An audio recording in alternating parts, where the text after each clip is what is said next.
You have the power to reach all your goals. The power lies within you.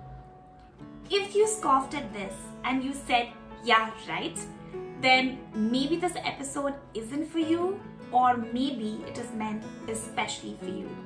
So, if you want to learn how to reach your life goals by accessing the power that is within you, then stay tuned, because in this episode, we're talking about life goals and one key tool that can help you reach your goals.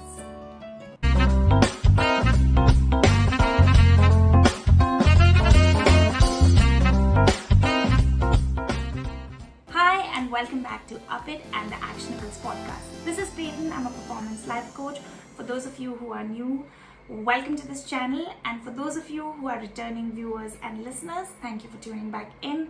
And before we get started, I have to remind you to hit that subscribe button and the bell icon if you want to get notified every time we bring you content like this that can really help you move toward your life goals.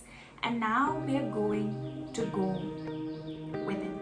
I came upon this 2019 research which said that participants were given the option to sit with their thoughts for 15 minutes, or they could opt to get an electric shock, like a minimal amount of electric shock. Results, most of them chose to get the electric shock. Shocking, I know.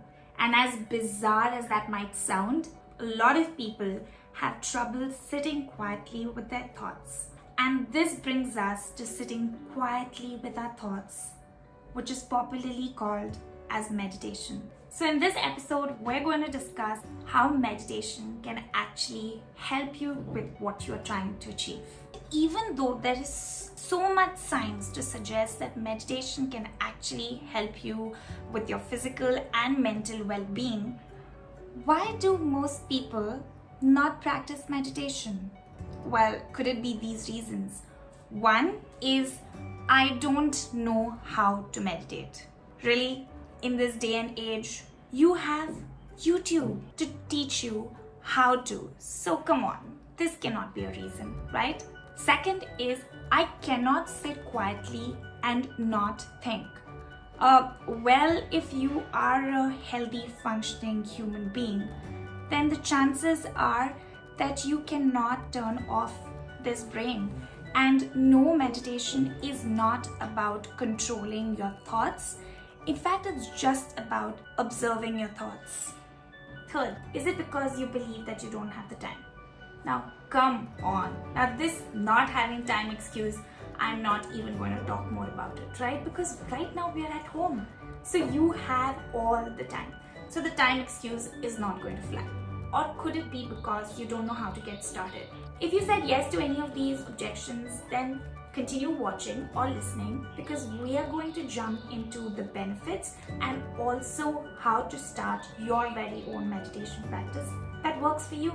Did you know that with regular meditation practice, you are less likely to make a mistake? How? Because with regular meditation practice, you improve your focus, and then guess what? You obviously make less mistakes. Now, you may already know some of the benefits of meditation, but let's get nerdy and talk about some of the different areas of the brain and what happens to them with a regular meditation practice. First one is meditation improves neuroplasticity. The term neuroplasticity simply means the brain's ability to change. Scientists agree that meditation is the #1 brain changer. So if you thought that you were born with a fixed potential and there was nothing that you could do, that's a lie. Because your brain can change and grow, and it is up to you, and the #1 tool available for doing that is meditation.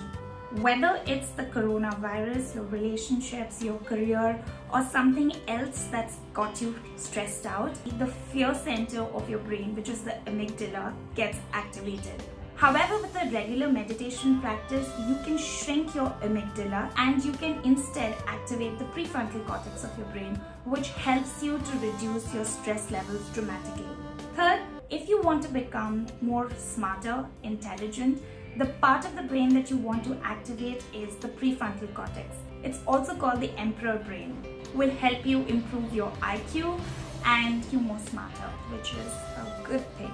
Fourth, you may have heard that people who use the left side of the brain are more logical and people who use the right side of the brain are more creative.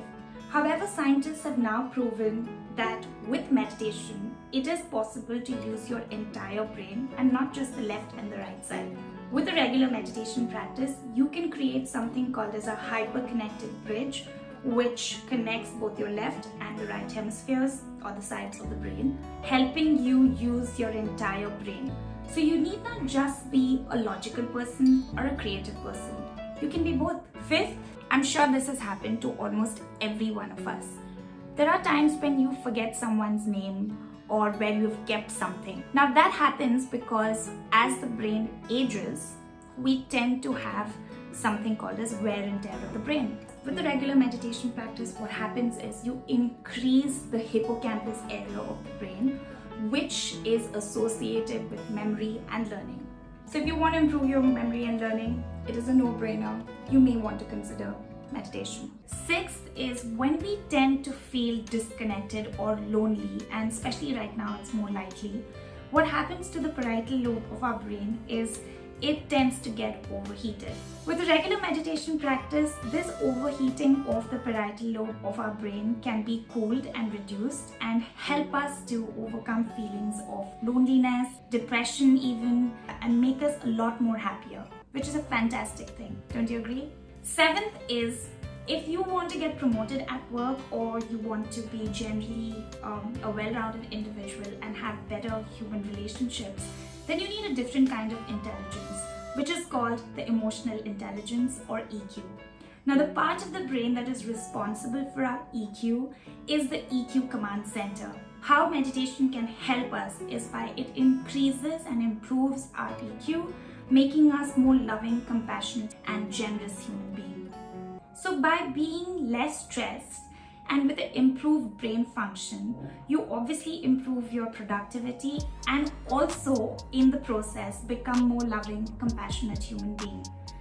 So I'm guessing all these benefits are fantastic to start your own meditation practice. So now let's get into how you can start your very own meditation practice. Are you ready? It's going to take you a couple of steps. So let's do this. The first step to understand about creating your meditation practice is one size does not fit all. So that means you need to create a practice that works for you. Here are a couple of steps to help you get started. First is research on YouTube. You can search for something as meditation for beginners. Select the one that resonates most with you. Second is I highly recommend starting small. So something like a 7 to 10 minutes should be a good starting place. Why? Because it's better to keep it slow and steady and consistent rather than get overwhelmed. Third is the most important step in this process is so you could write down how you felt before your practice and after. And the last fourth one is assess and see your progress. See how it feels to actually start meditating and experience the benefits for yourself. And those were some of the steps to start creating your own meditation practice. And really there isn't one best meditation or the one best way to even practice meditation. It is all about what works for you. But one thing that is consistent, as long as you access this tool, which is readily available and it is for free, what you are doing is you're essentially helping to activate the different areas of your brain which can potentially help you move toward whatever it is that you want to achieve. That's my time for today. If you like this episode, like it, share it with a friend, and I will see you next week. If you'd like to get in touch with me, you can hit me up on social. My handle on Instagram is @PadensLive. For personalized help, you can check out my company on upitaway.com. Till next week, remember, what you want matters and it's really up to you to make it happen. See ya.